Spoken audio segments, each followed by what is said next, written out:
Well, it's been a while since I posted a video. I haven't been doing nothing.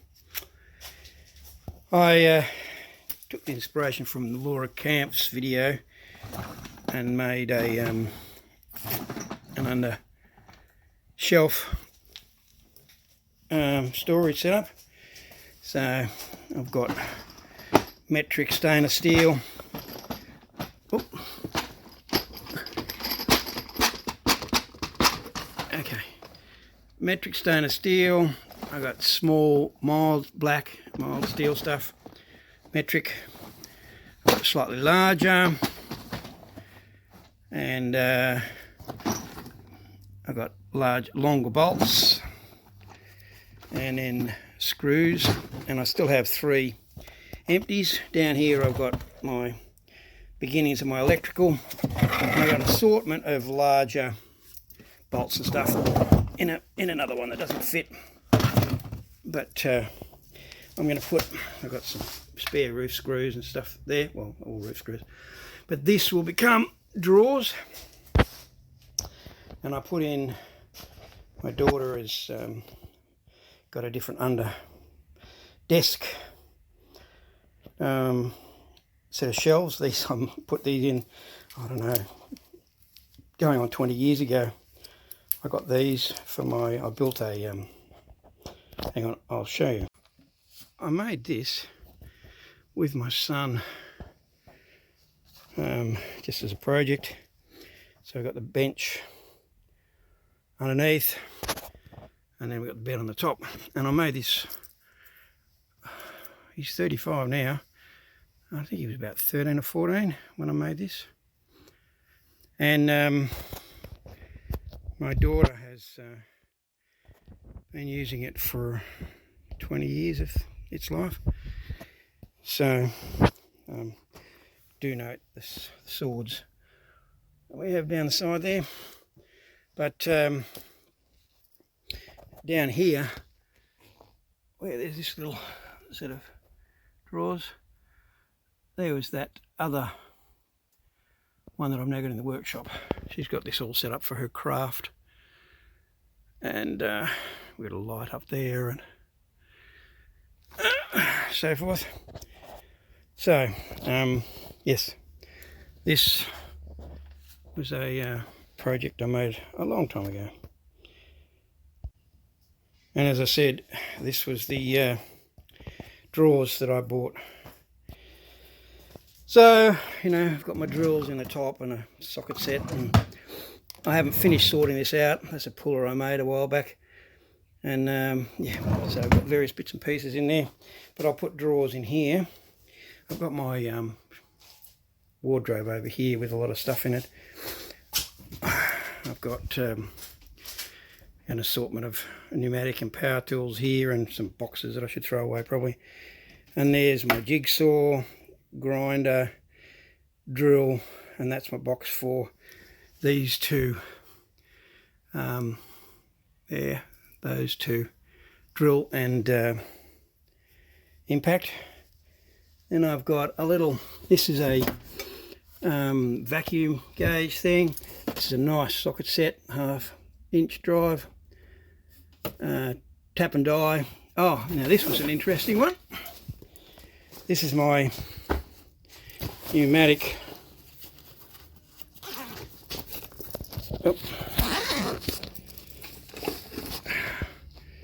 my pneumatic brad nailer, and it stopped brad nailing. It just stopped doing anything.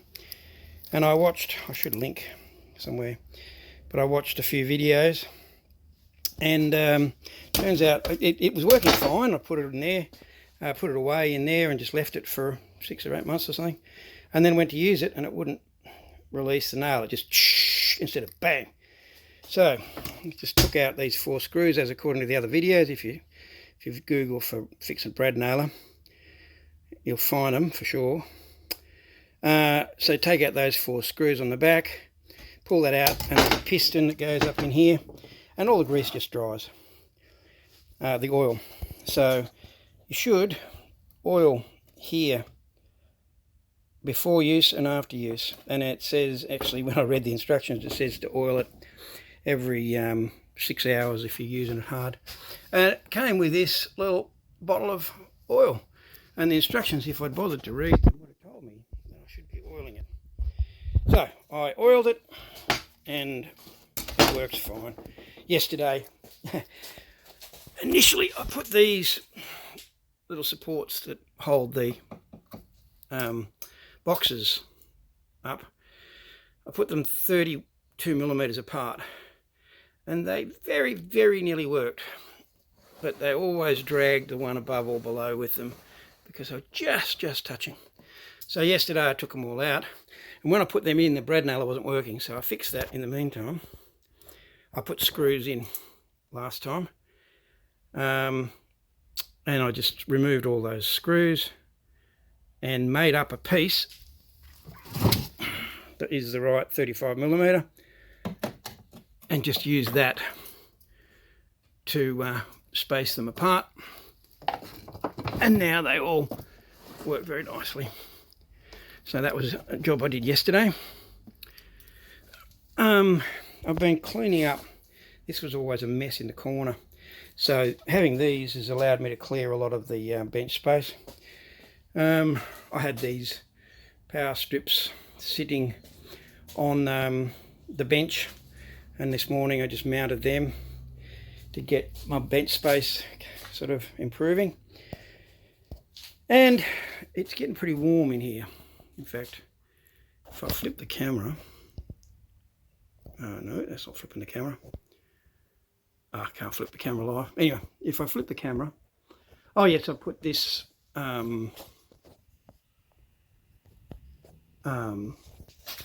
air hose holder up. I got that for Christmas. Christmas, birthday, Father's Day, I put in requests for things, and that was my request a while back, and it took me a little while to do it because you can't just screw it straight onto this thin board.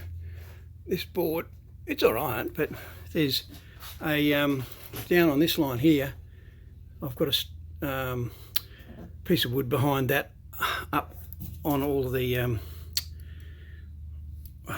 horizontal pieces, whatever they're called. There's studs, and they're whatever. Well, they're not a stud, they're just a they're just screwed into the metal. And there's another one next to here. So I put 2 bits of wood here and screwed them into the wood on either end, and then a bit of ply, and screwed that onto there. And I started to say it's getting very hot, so I now have the world's biggest fan in my workshop. Well, actually up in Darwin, which is very hot in Australia. I've been up there a lot. A lot of the places up there have these enormous ceiling fans. They're called big-arsed fans, and they're written all over the place. But that is a decent sized. I haven't got it running now because it makes a bit of noise, but it certainly moves air. I'm dripping now, having turned that fan off for the time to do this video. So yes, I've been just a general tidy, get stuff off the work bench, just getting stuff off the work. Oh yes, I wanted a light over my little belt sander, which the other day, a couple of months ago, I went to use it, and a spark come out here when I went to turn it on. Not this one, and it wouldn't switch off. I turned it off at the power and then plugged it back in, and it wouldn't turn off. So this is a replacement under warranty, but it did take them a long time to turn it around. Apparently they had it in for ages. I was missing it, but they were very slow to let me know. But yes, I wanted a bit of light. So hang on, if I plug this in,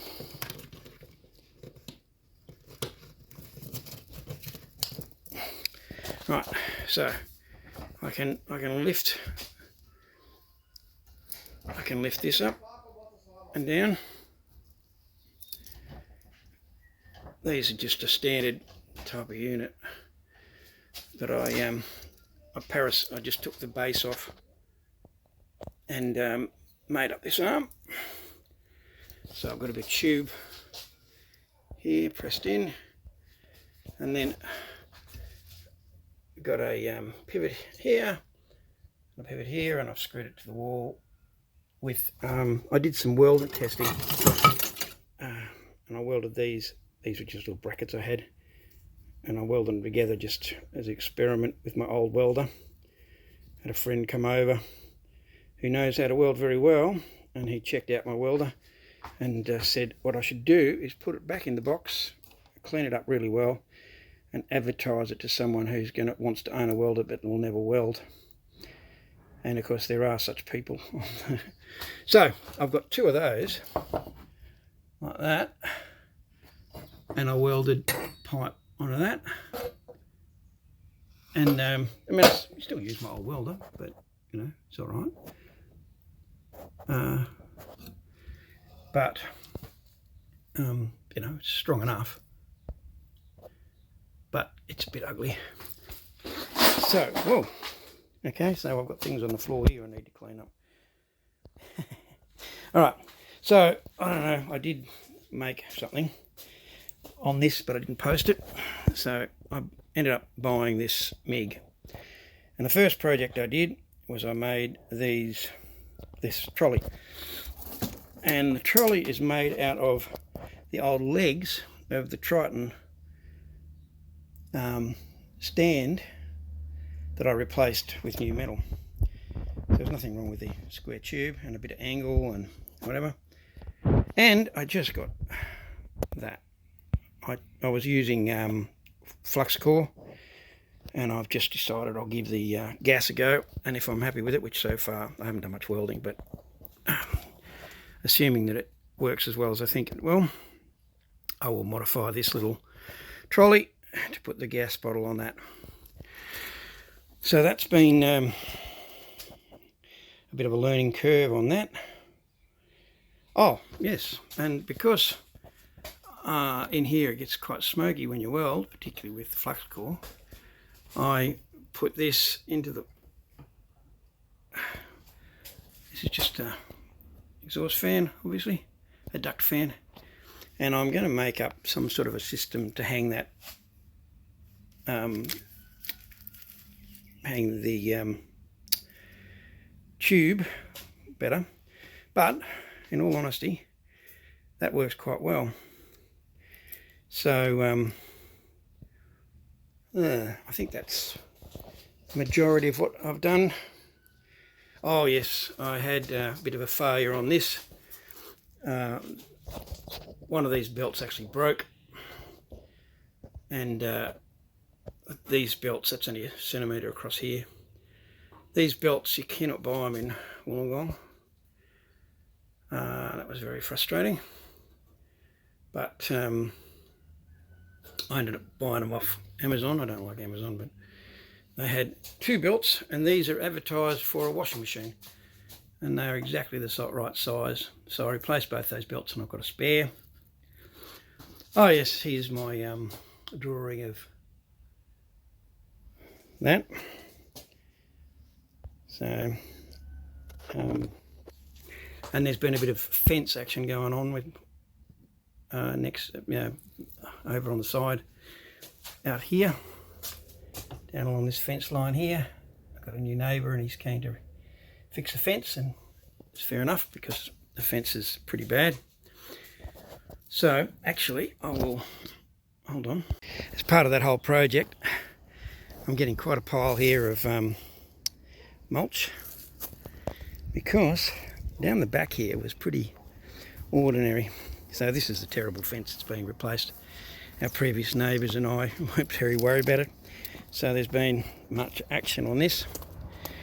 But I have a sinkhole in the back that I've discovered, so I'm working to clean all this up, and have to fix up the sewerage, and it's broken my retaining wall. So there's another big job. That's cracked it out. I'm planning to pull down this. This shed has been here since we got here. I painted it, but that was 34 years ago or something. But we want to put an outdoor sort of area down here, but this was quite a sized tree that just kind of self-seeded. It was more of a vine thing, and so I've been attacking that. So here's all the bits, and working my way through all of that rubbish. So first we chop it up into small enough pieces and get rid of the larger pieces that won't fit in the mulcher. And so every afternoon we come down and do about half an hour or 45 minutes of mulching. I'm also working my way through this trunk still of a mulberry tree that fell down last Christmas. A bit at a time. We've got some self-seeded tomatoes here. They've been really going well, and they're very nice. So anyway, there's this increasing pile of mulch. My little mulcher that I've fixed on another video started making audible noises, and I thought, is this the death of it? And I was a bit worried that the motor shaft had bent, because I'm really using it pretty hard. And when I actually pulled it apart, a little screw from the top where there's a flap that stops stuff from bouncing out, well, one of the screws fell out of that and dropped down at the bottom, and there was a fan on the motor that was hitting this little screw. So that was my death rattle. So I took the screw out, and lo and behold, it doesn't rattle anymore. So that's back in action. So yeah, there's been a bit of a tidy up out here. This is for council pickup. The council will come around once or twice a year and just pick up rubbish. And this bench I put in a long time ago, and the top was completely ratted. I made these doors, but it never got used properly. So anyway, I'm tidying that all up. This bench may or may not go, I'm not sure.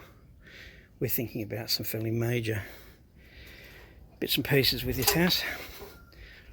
So we've been thinking about that. Oh yes, I replaced a tap here that was leaking and unrepairable, and I also replaced tap and mixing tap up in the bathroom. And so, you know, things just keep happening, but I don't always video it. So that's where we're at. I'm talking to Dale about another message to the other day about another get together for our videos on computer programming, and hopefully we'll have one of those up soon too. But I just thought I'd do a little update on the rubbish that I've been working on. Another thing I've done, this was a little workshop. This was all I had until my daughter moved out. I said